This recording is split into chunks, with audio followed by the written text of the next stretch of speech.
Hi, you're listening to Bytesize Project Management, a podcast about all things project, program, and IT service management. As always, I'm George, and I work for Training Bytesize, a family-run training provider with a passion for project management.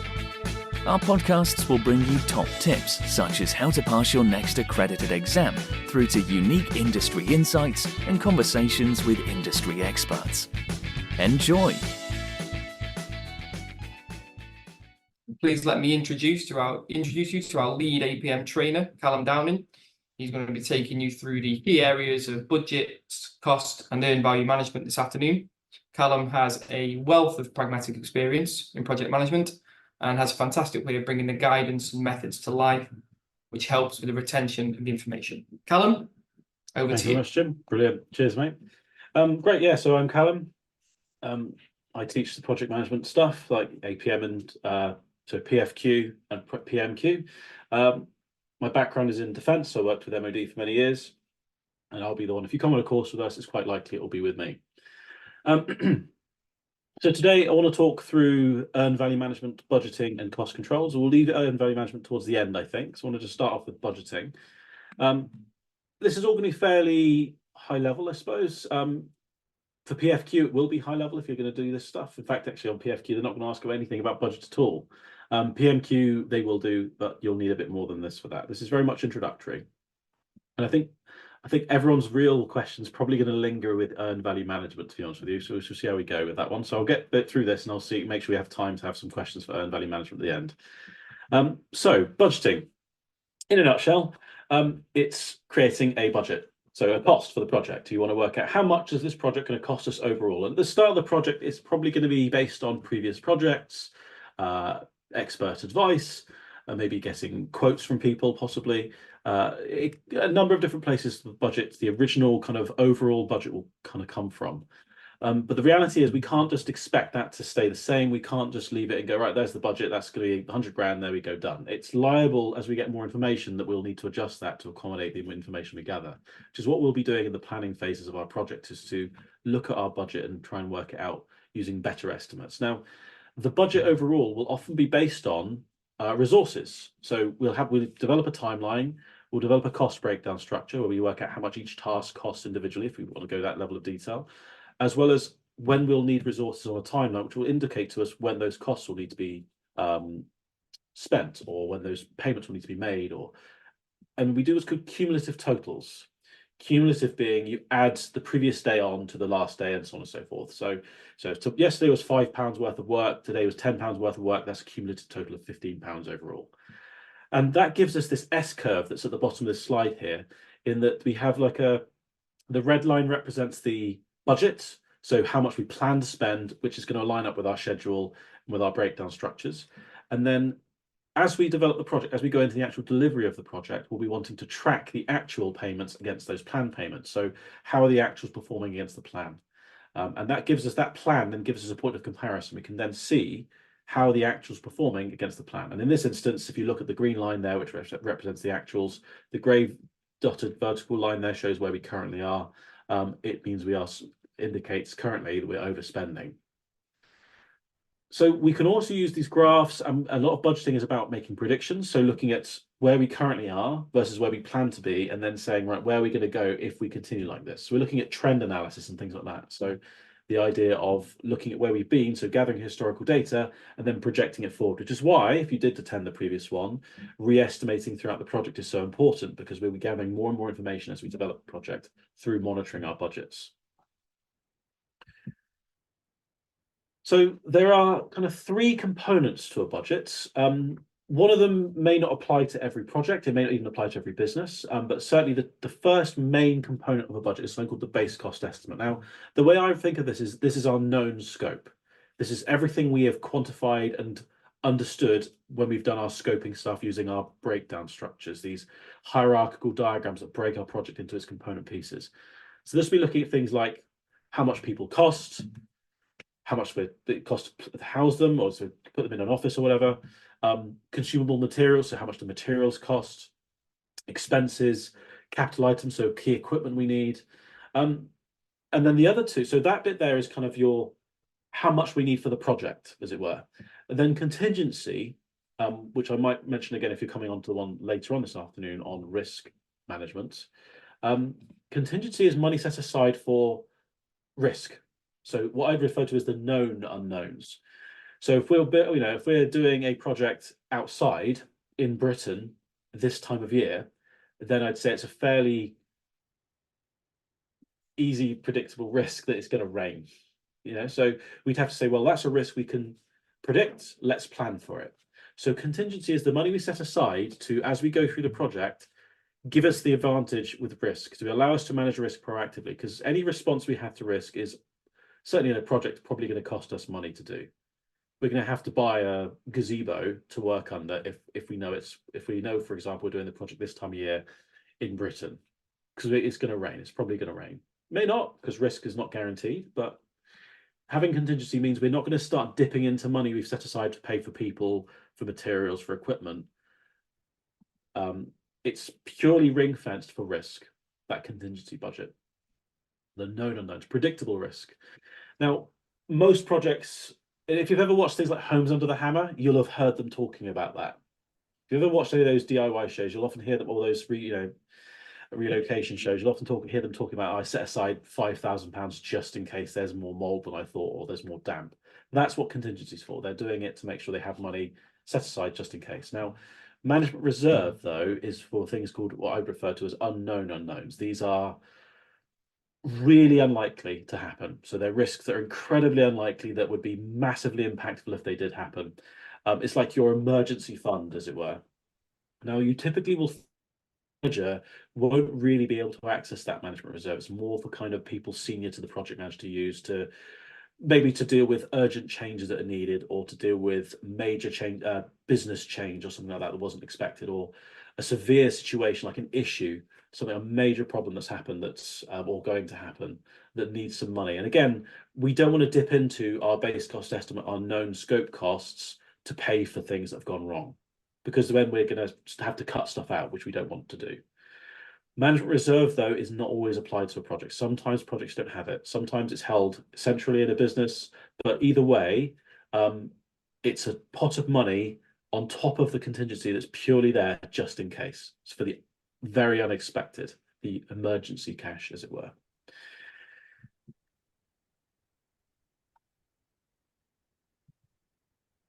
So when we're doing our cost control, so this is as we're managing the budget throughout the project as it develops, we've got a few kind of key things to make sure we know and monitoring. So the actual costs are the payments we've actually made. So we've been invoiced and we've paid it. The money's left my bank account or our bank account and gone into whoever we're paying. This is historical costs, effectively. We've paid these.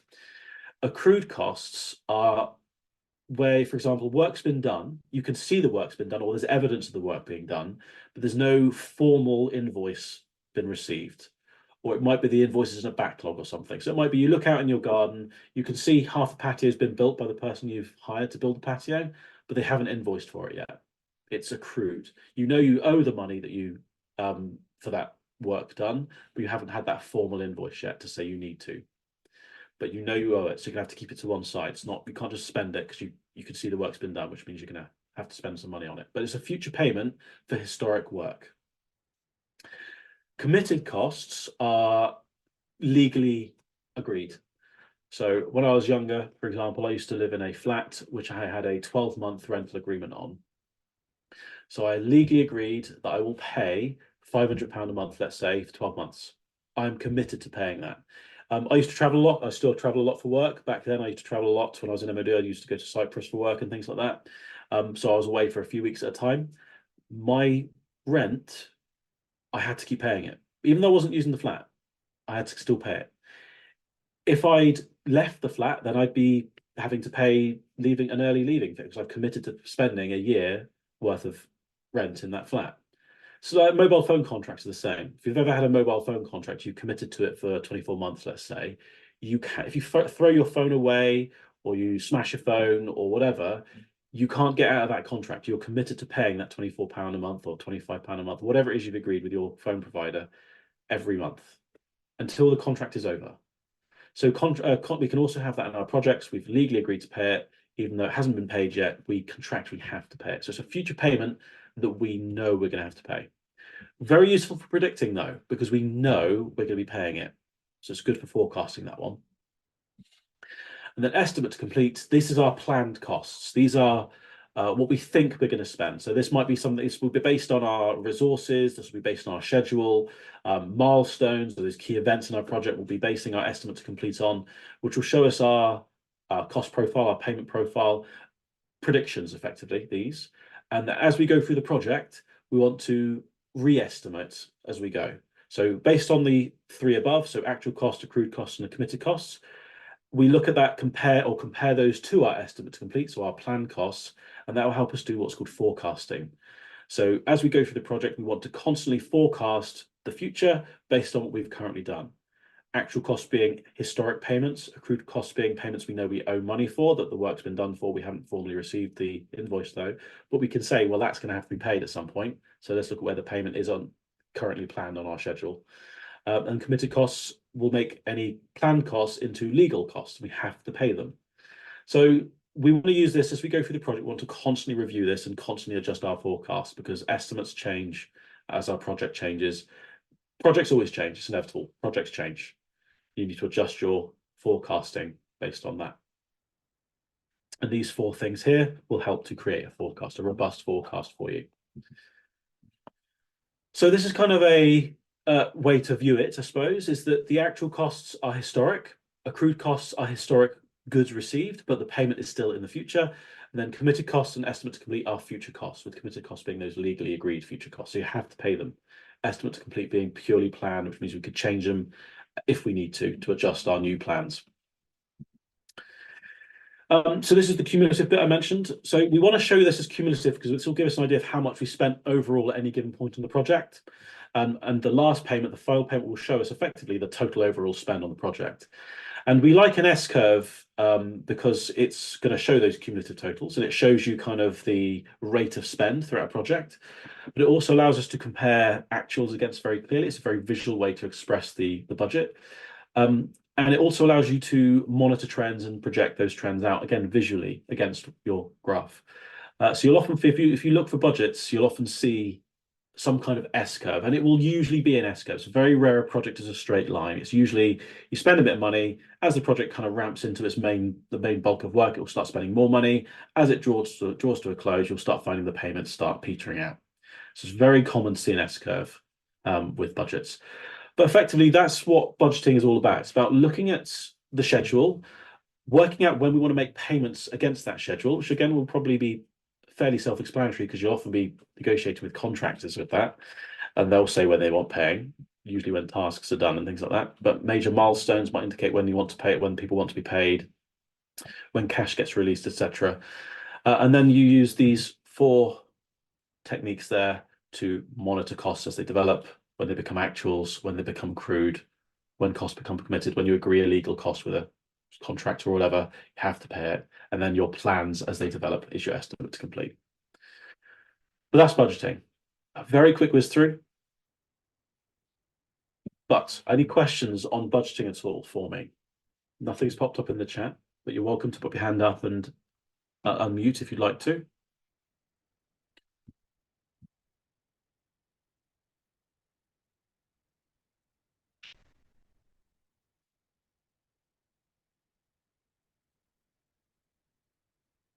No?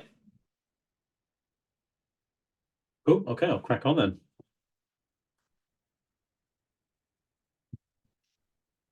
So this is the bit I think a lot of people are probably here for, maybe, just to guess.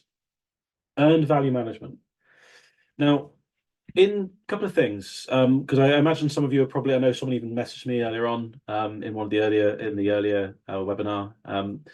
This might be part of your journey, as it were, to go on to get the PMQ. Might be the start of your journey, you're just dipping in to see where things are going. PFQ, so the foundation, the fundamentals qualification, will not ask you to do earned value management. There'll be no mention of it at all in there, really. PMQ, they can do. One thing I'll stress, though, is they will not ask you to do any maths in the PMQ exam. So in any of the APM's exams, there is no maths required.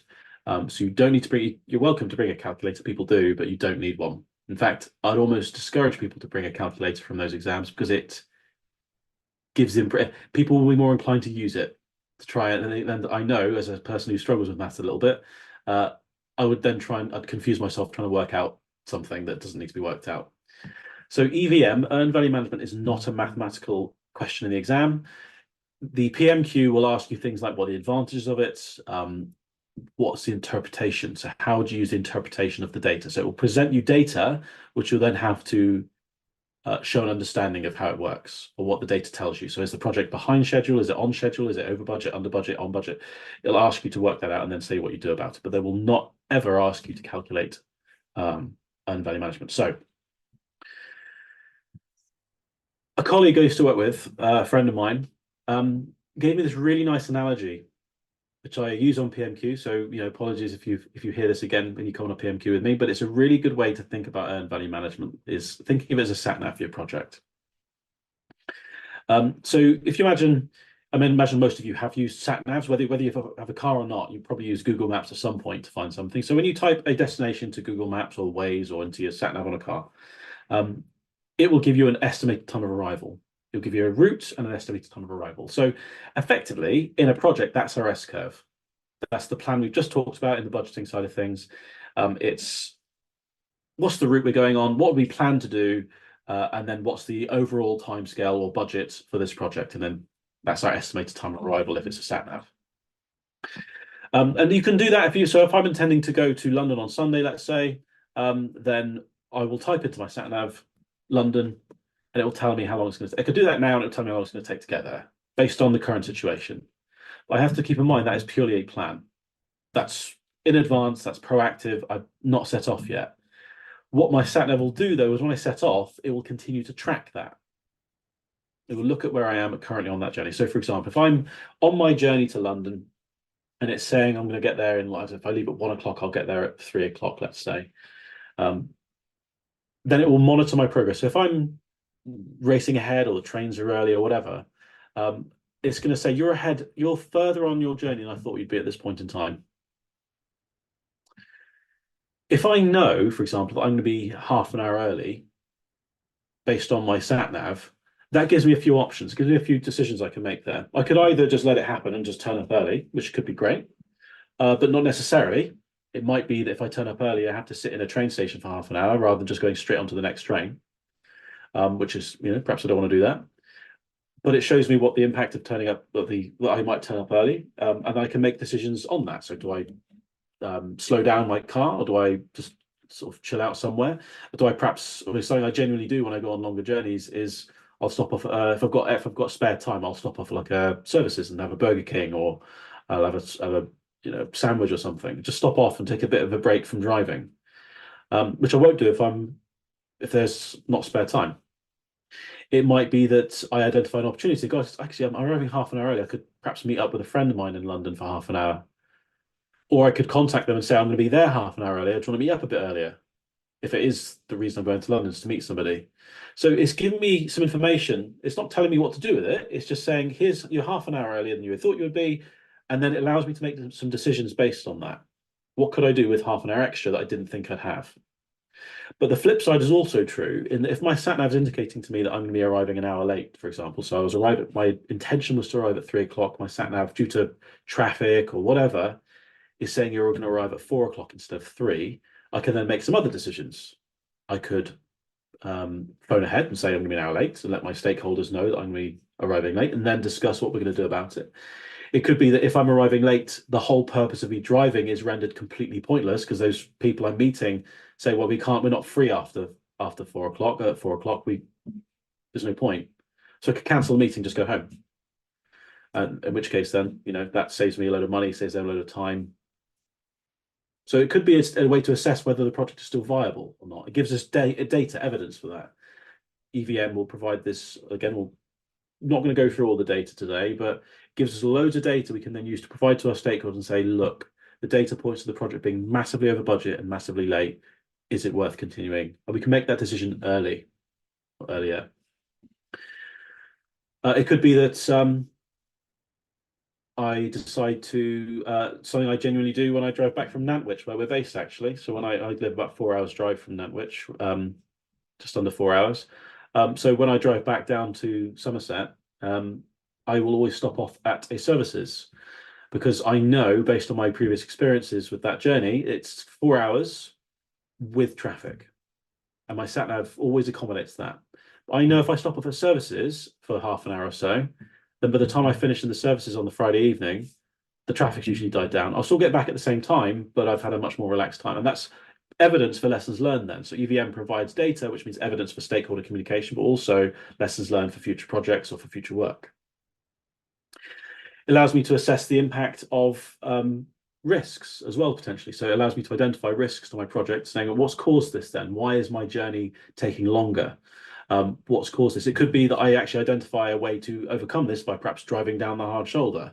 If I drive down the hard shoulder and bypass all the traffic that's causing the delay, then I'm adding new risk, which I need to quantify and assess and decide whether it's actually worth taking that new risk or whether it's worth risking being late to the meeting I'm going to.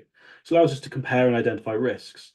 It allows me to identify alternatives. So for example, if I'm stuck in traffic, I can pop into my sat nav an alternative route. It will show me an alternative way of doing something, show me the impact of doing that as well. So for example, if I stay on the M5, the motorway, I will arrive at 4 o'clock based on current progress. And if I type into an alternative route in my sat nav, it says you'll arrive at 3:45. I can then make the decision and think, well, I was supposed to arrive at 3 o'clock, but 3:45 is better than 4 o'clock. Again, there's a risk in that, and that those roads might be more so lanes, for example, could be lanes.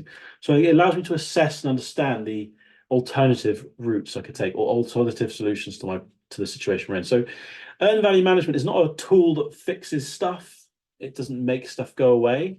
It's a way of identifying and providing data, raw data that you can then use to provide evidence for decision making. So advantages of it then: evidence, data, decision making, identifying risks, identifying alternatives, it allows more effective communication with stakeholders, allows you to identify opportunities. I used to work with EVM. I used to have to use it on my projects in defense, and I actually find it incredibly useful, because a key thing I found, and this is a personal thing now, is it helps to highlight poor estimating.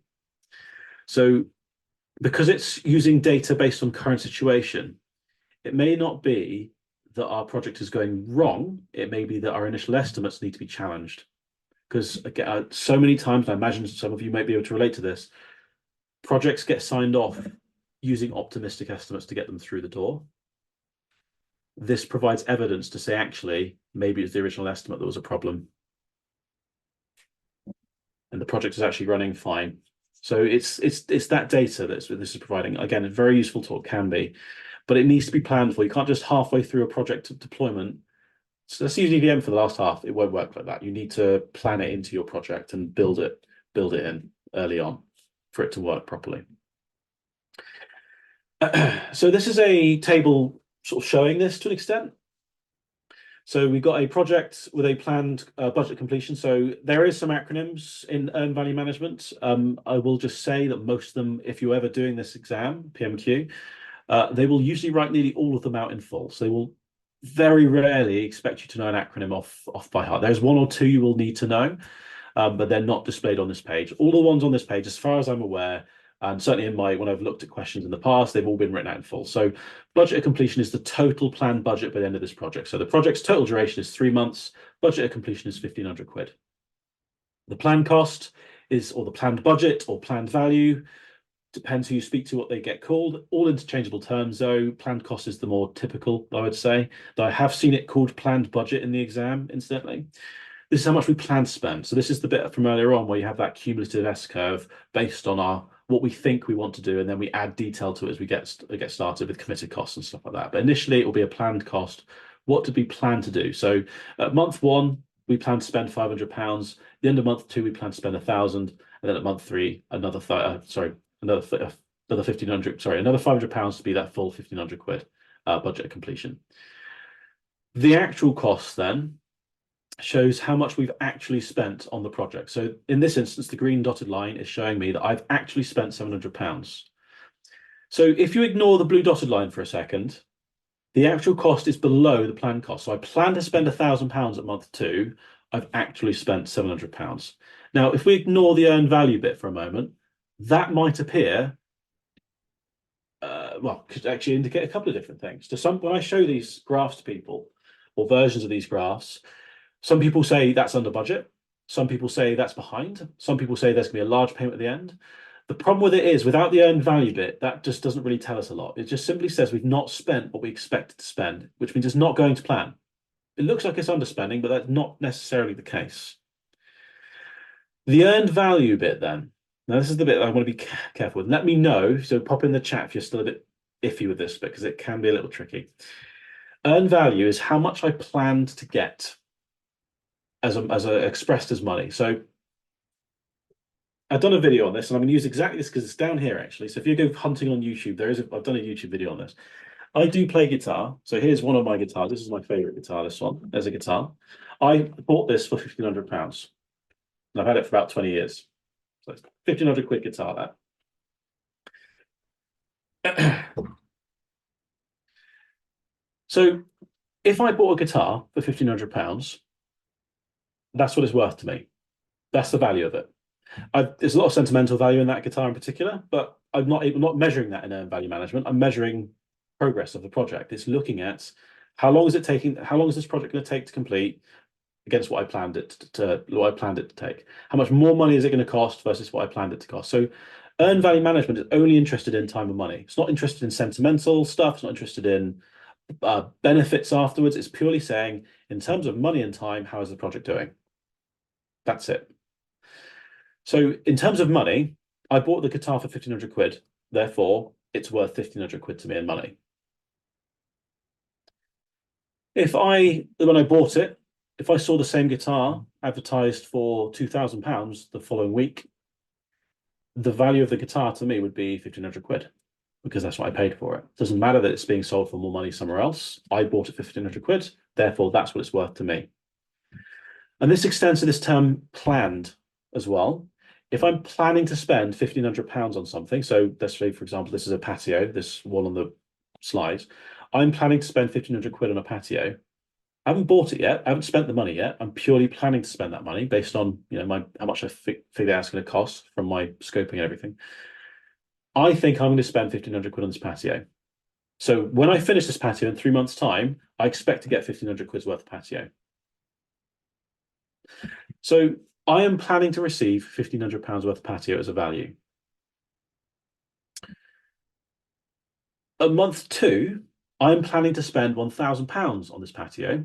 Therefore, because I'm planning to spend £1,000 on it, I expect to have gotten, by month 2, £1,000 worth of patio.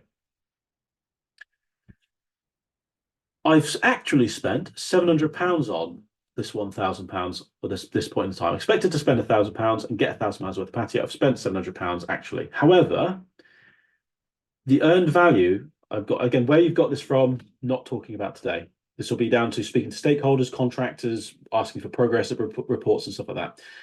But my contractors have told me they've done £500 worth of my wall. So I've received £500 worth of wall at month 2. I should have received £1,000 worth of wall at month 2. So I should have more wall than I've got. So I've earned value is how much of my product have I received expressed as a monetary number. So in this instance, I've received £500 worth of wall.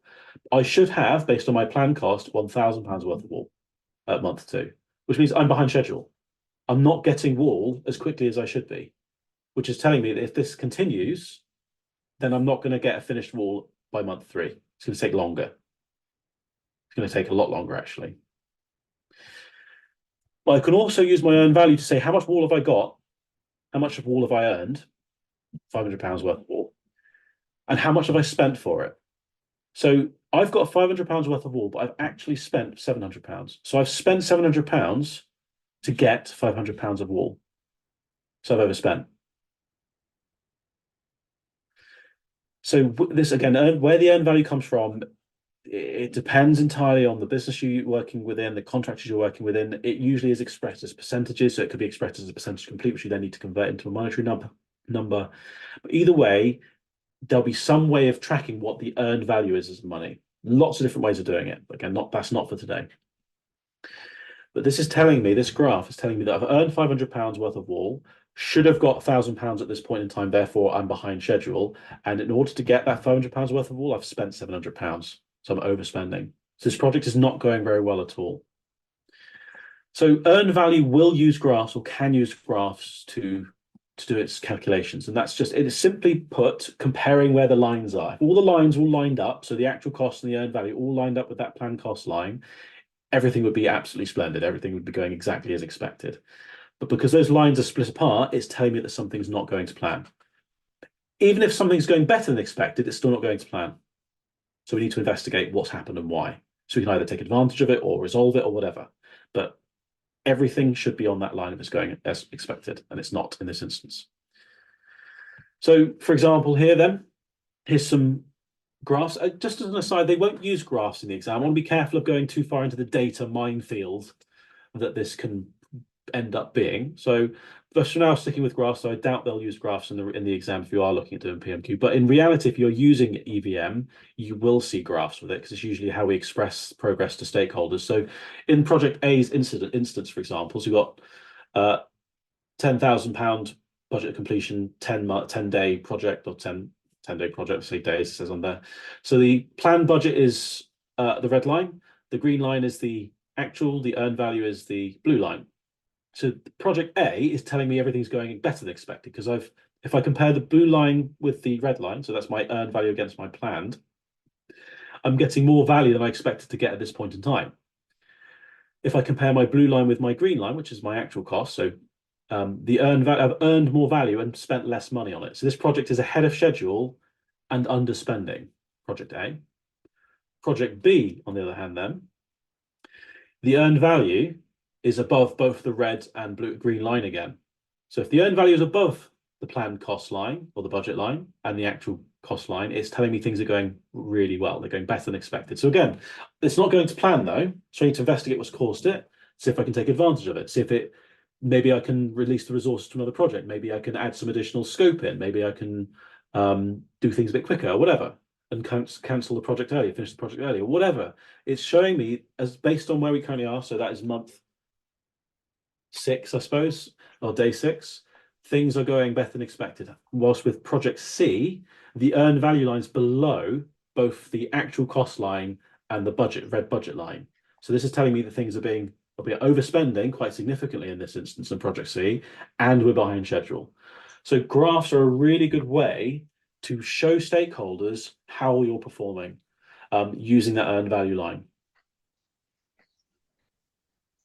No, it's not it's underspending because the earned value is above the actual cost line. So if the earned value is above the actual cost, it means we're earning value quicker than we're spending money on it.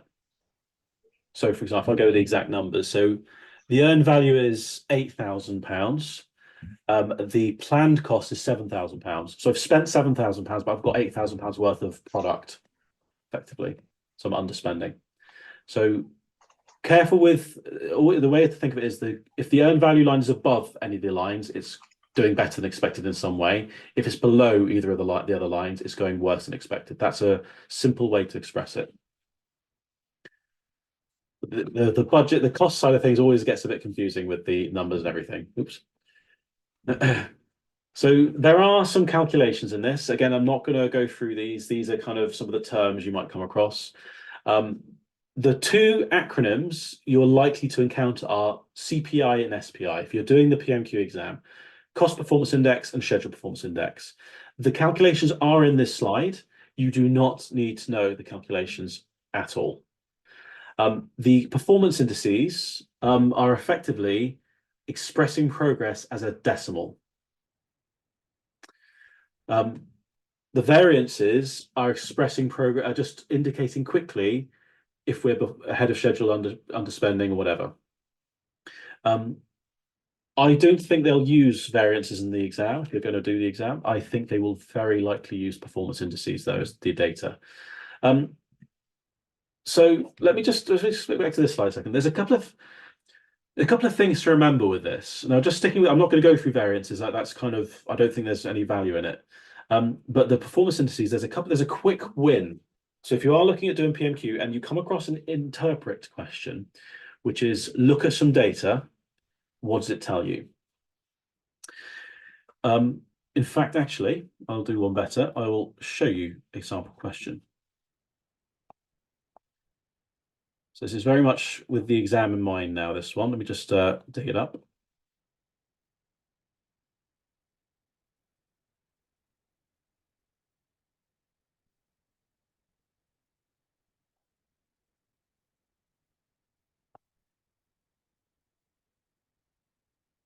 Yeah.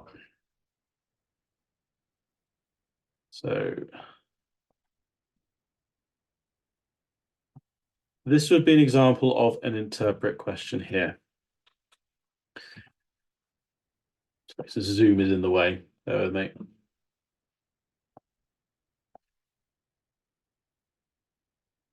So we'll present it as a table, typically, in the PMQ. So for this instance, if we look at the earned value here, the earned value is £50,000. That's telling us we've earned £50,000 worth of whatever it is we're producing. At the top here, we have the total overall budget of £120,000, and the duration is 10 months. At this point in time, we're at month 5, and we've earned £50,000 worth of product. But if you look at the actual cost, we've spent £40,000. So we've earned £50,000 worth of stuff, but we've spent £40,000. So we're not spending as much as we thought we would, and we've got more stuff. So we spent 40, we've earned £50,000 worth of stuff.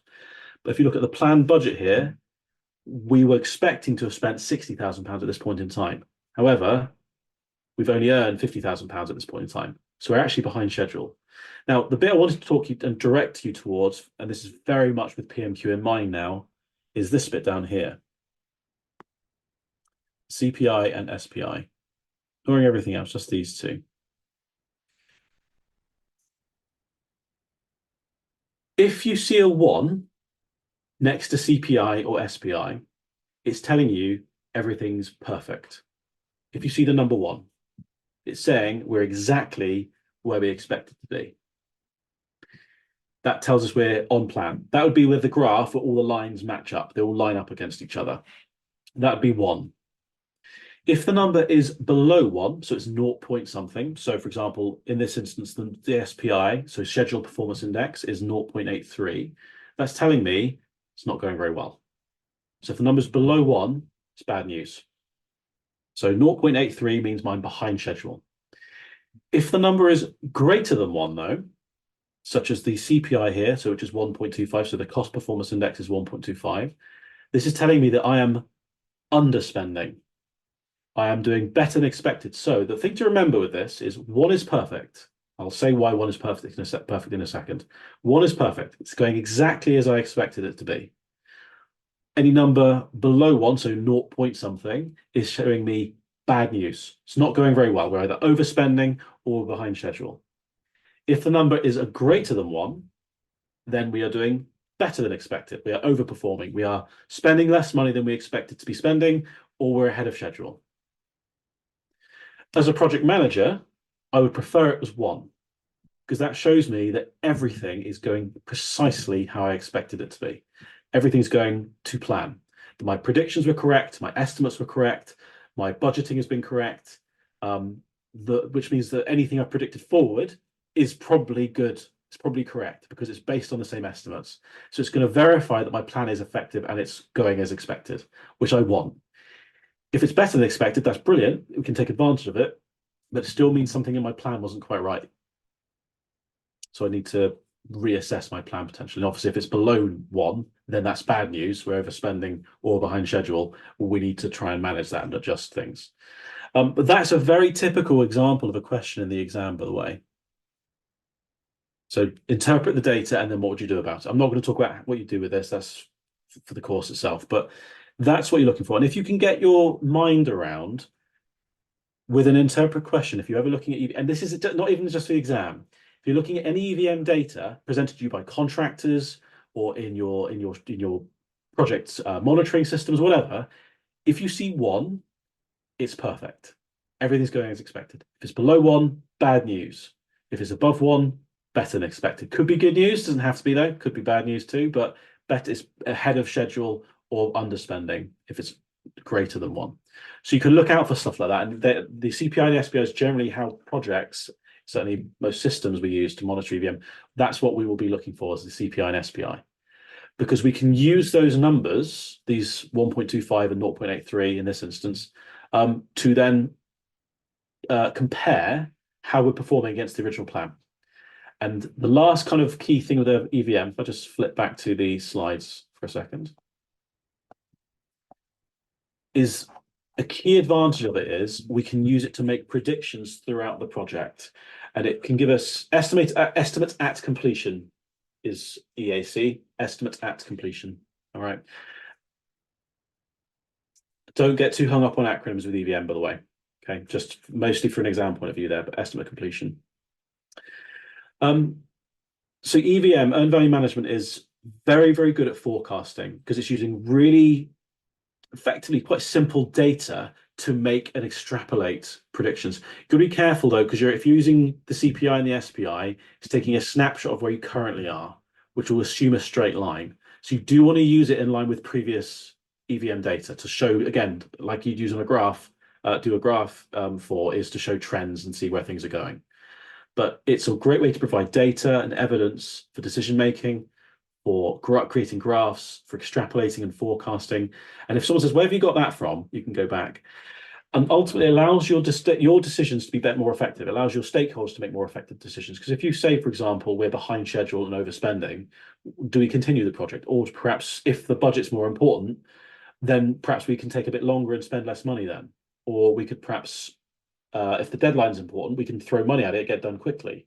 Or if the quality is less important than the time of the budget, let's cut some corners. Or if the scope is the problem, then let's cut some stuff out of scope to save some money and time. So we were building a patio that was going to be this big. Let's cut the cost. Let's keep the cost and time on control and make the patio a bit smaller and save some money on buying some slabs or some labor or whatever. So it's about allowing you to make decisions and providing graphs, data, evidence, predictions that have something behind them. It's not just I don't know, it's going to take 20 days longer. It's going to take 20 days longer based on this estimating, this earned value data we've gathered. It's great for reporting. It helps to show progress very clearly to stakeholders. You often find with the real tool, there'll be like dashboards and stuff you can use with it to have different levels of data. So a senior stakeholder might only care about where have you got this from very quickly, and you can just say, and it just has a graph in the dashboard. Sometimes for me as a project manager, I want a bit more than that. So my dash will be a bit more intricate with all the SPIs and everything in it. So it's great for communication as well.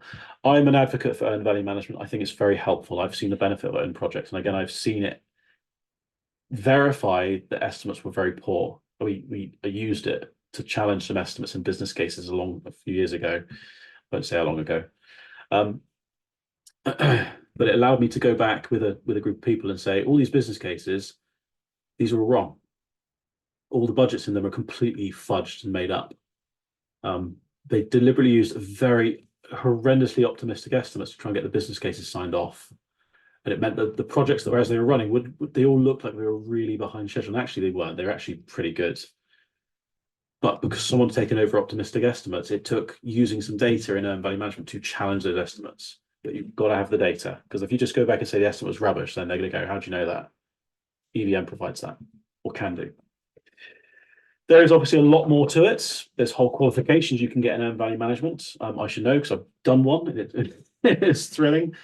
But are there any questions on earned value management at all, or budgeting in general? Anybody?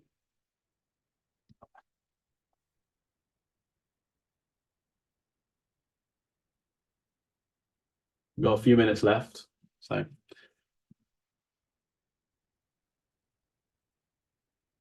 Yep, absolutely. Yeah, we'll get the recording sent out to everybody. These are recorded, so yeah, you can have access to those. No trouble. Any other sort of questions or anything for me around value management?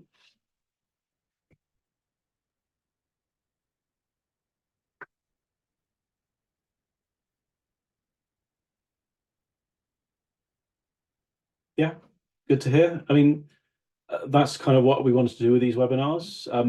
As I said, there's more to them, but just to stress that when you read through materials on earned value management in particular, I tend to find that certainly in things like study guides and pre-reading and everything, it can often look quite intimidating.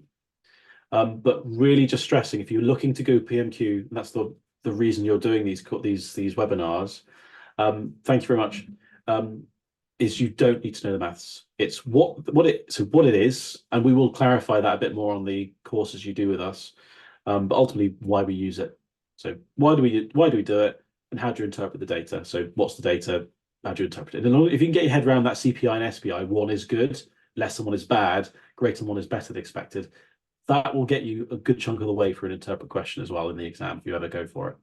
Right. Cool. Okay.